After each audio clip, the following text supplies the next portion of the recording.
Hi friends, welcome to our channel. Brahmamudi serial next ఎపిసోడ్లో ఏం జరగబోతోందో ఈ వీడియోలో చూసి తెలుసుకుందాం. ఇంటికి వచ్చి నీ మొగుడితో కాపురం చేయని అన్న అపర్ణ అసలేం జరిగింది అని తెలుసుకోవడానికి ఈ వీడియోని స్కిప్ చేయకుండా ఎండ్ వరకు చూసేయండి.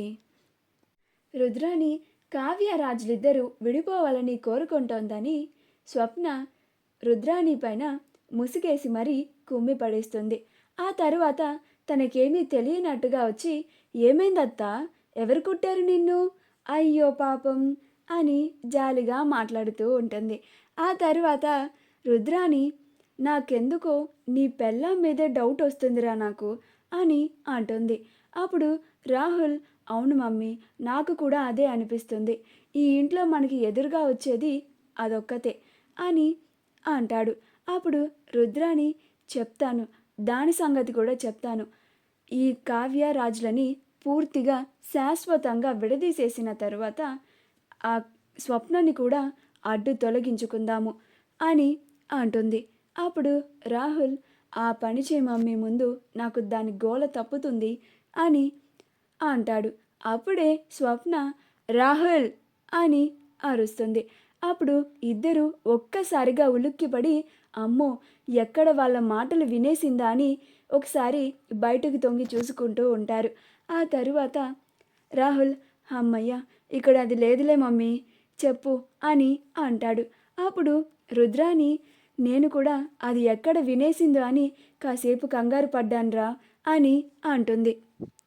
చాలా గట్టిగా కుమ్మిపడేసిందిరా, నీ పెళ్ళాంకి నా పైన ఎందుకురా అంత పగ అని నొప్పులు పడుతూ ఉంటుంది. అప్పుడు రాహుల్, ఓర్చుకో మమ్మీ, ప్లీజ్ మమ్మీ, మసాజ్ చేయమంటావా, నొప్పులు తగ్గుతాయి అని అంటాడు. అప్పుడు రుద్రాని, ఏంట్రా అసలు, ఆ అనామిక ఇచ్చిన ట్రీట్కి నేను పార్టీ చేసుకుంటుంటే అసలు తాగింది మొత్తం దిగిపోయేలాగా కుమ్మి పడేసింది. దాని సంగతి చెప్పి తీరుతాను నేను అని ఏడుస్తూ ఉంటుంది. అప్పుడు రాహుల్ రుద్రానికి భుజాలు నొక్కుతూ అలా మసాజ్ చేస్తూ ఉంటాడు.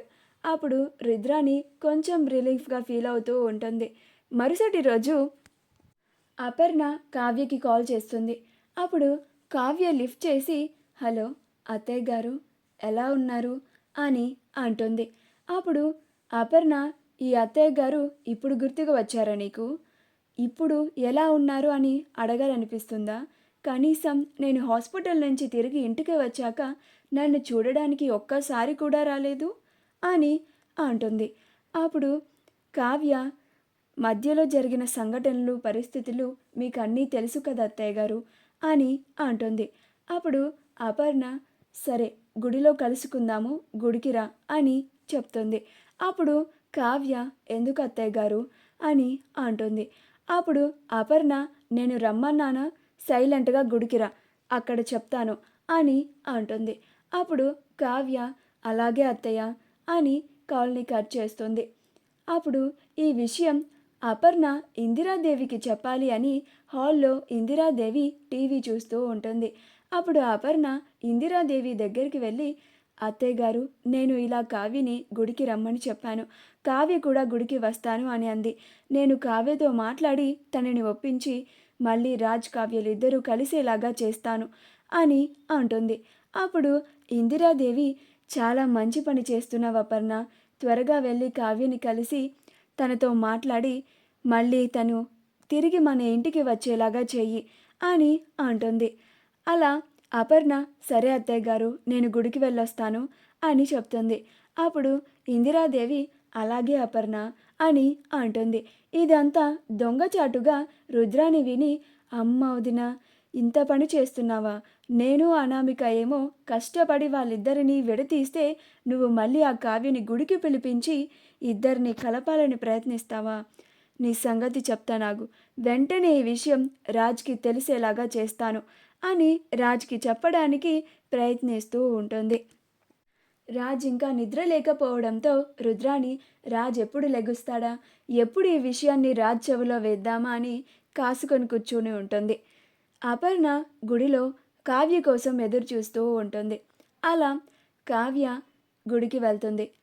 వెళ్ళగానే, ఎలా ఉన్నారు అత్తయ్య గారు అని అపర్ణని పలకరిస్తుంది. అప్పుడు అపర్ణ, ఎన్నాళ్ళైంది కావ్య నిన్ను చూసి అని అంటుంది. అప్పుడు కావ్య, అవును అత్తయ్య గారు, మీరు హాస్పిటల్ నుంచి తిరిగి ఇంటికి వచ్చాక కూడా మిమ్మల్ని చూడాలి అని నా మనసు ఎంతలాగా ఆరాటపడినా కానీ నేను అక్కడికి రాలేకపోయాను. రాలేని పరిస్థితుల్లో ఉండిపోయాను. నన్ను క్షమించండి అత్తయ్య గారు అని అంటుంది.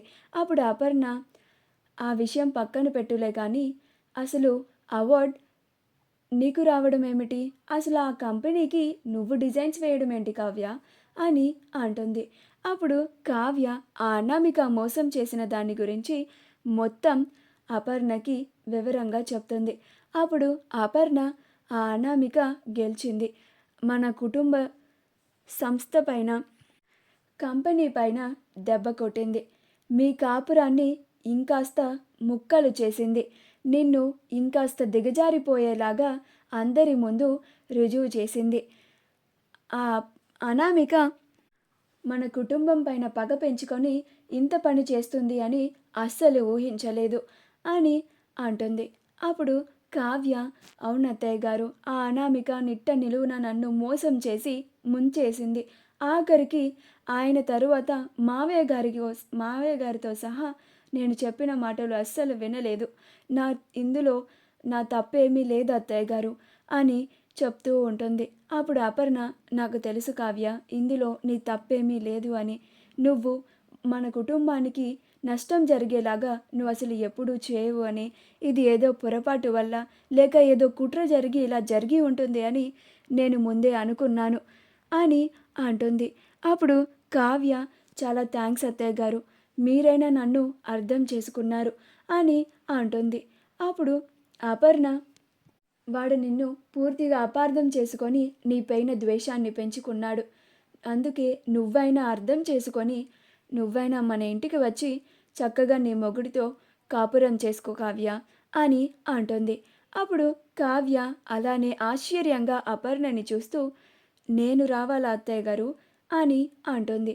అప్పుడు అపర్ణ, అవును, నువ్వే రావాలి. వాడు ఎలాగో మారి నీ దగ్గరికి వచ్చే పరిస్థితుల్లో అస్సలు లేడు. నువ్వైనా వాడున్న పరిస్థితిని అర్థం చేసుకొని మన ఇంటికి వచ్చి పూర్తిగా మీ అపార్థాలని తొలగిపోయేలా చేయండి. ఇలా ఇద్దరు ఒకళ్ళక్కడ ఒకళ్ళు ఇక్కడ ఉంటే మీ మధ్యన ఉన్న దూరం ఎన్నటికీ అస్సలు చెరిగిపోదు.